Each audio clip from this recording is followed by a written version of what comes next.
Let me guess. Someone, a doctor, a nutritionist, maybe just a friend who read something online told you that dates are basically candy, that they spike your blood sugar and you should stay away from them. And maybe you believed it. Maybe you've been avoiding dates for months or even years, feeling guilty every time you saw them at the store. Here's the thing. They weren't completely wrong. Dates do raise blood sugar.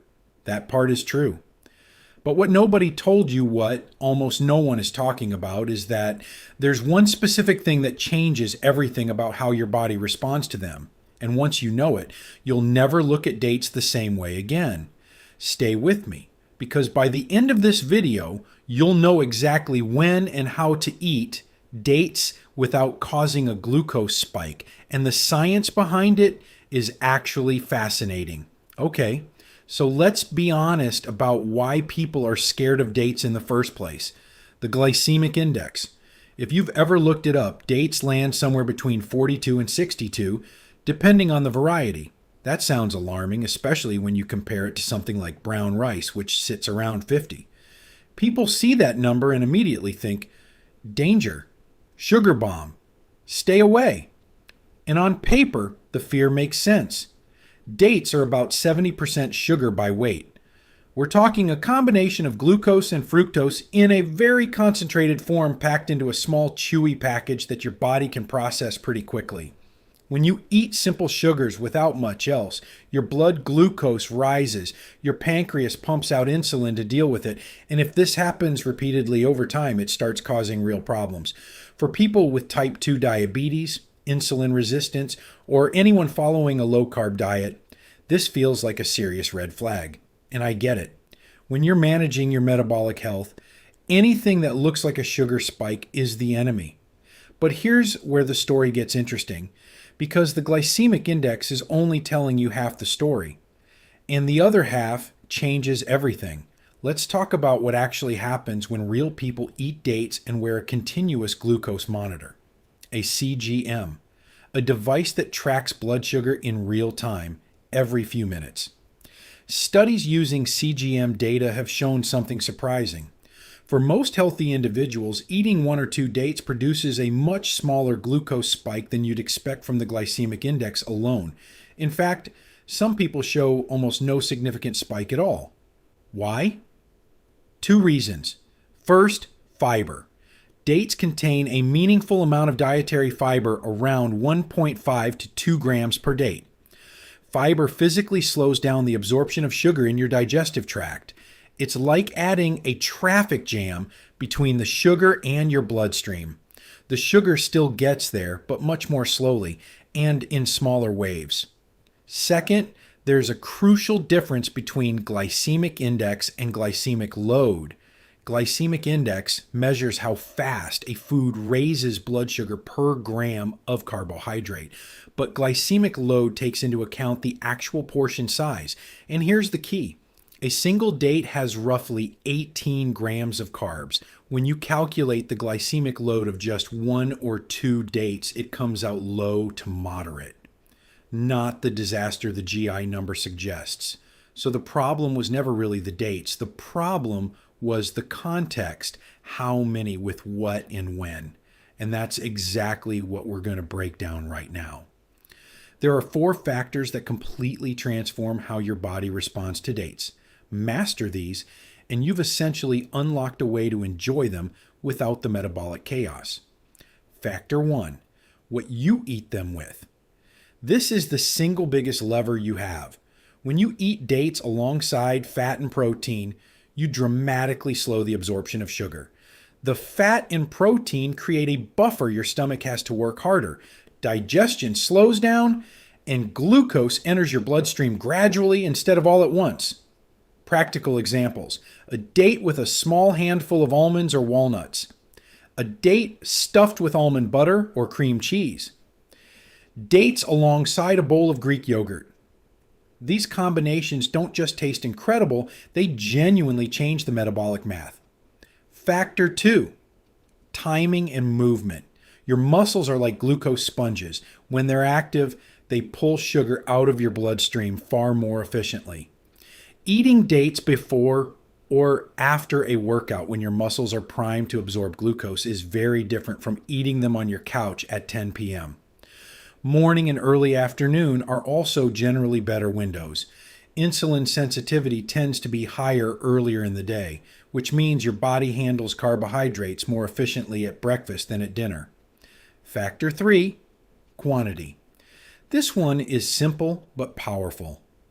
1 or 2 dates, totally different story than 5 or 6. 1 medjool date has roughly 18 grams of carbs. 5 of them gives you 90 grams, almost the daily carb limit for someone on a low-carb diet all at once. Even the healthiest food becomes a problem at the wrong dose. Start with 1. Pay attention to how you feel. That's the whole game. Factor 4, the variety of date. Not all dates are created equal.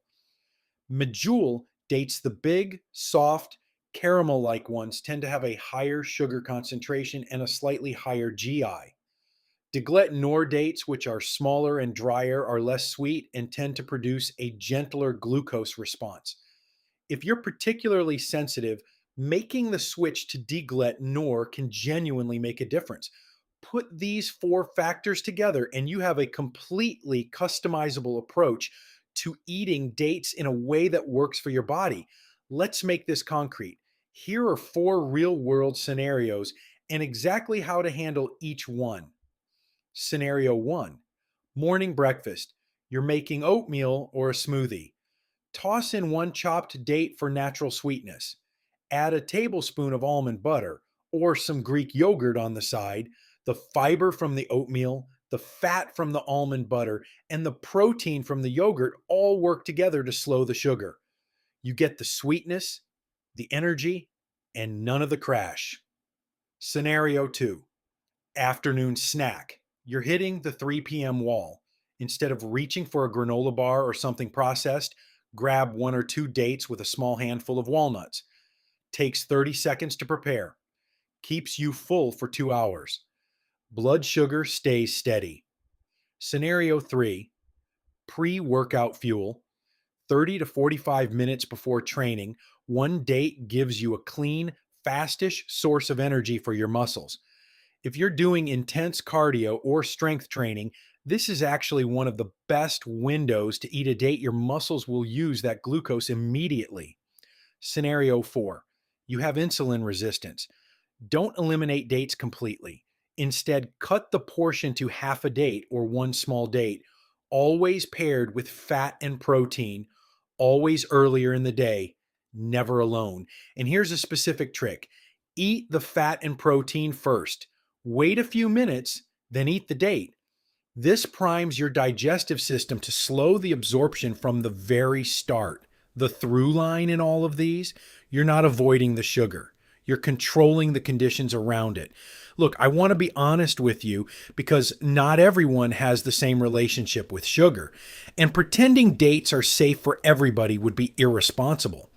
If you have type 1 diabetes, dates require careful calculation and communication with your doctor. The insulin response is unpredictable enough that no general rule applies. Your situation is too individual. If you're on a strict ketogenic diet, dates are simply outside the protocol. Even 1 date can push you out of ketosis if your daily carb limit is 20 grams. This isn't about fear, it's just math. You can revisit dates if and when you move to a more moderate approach.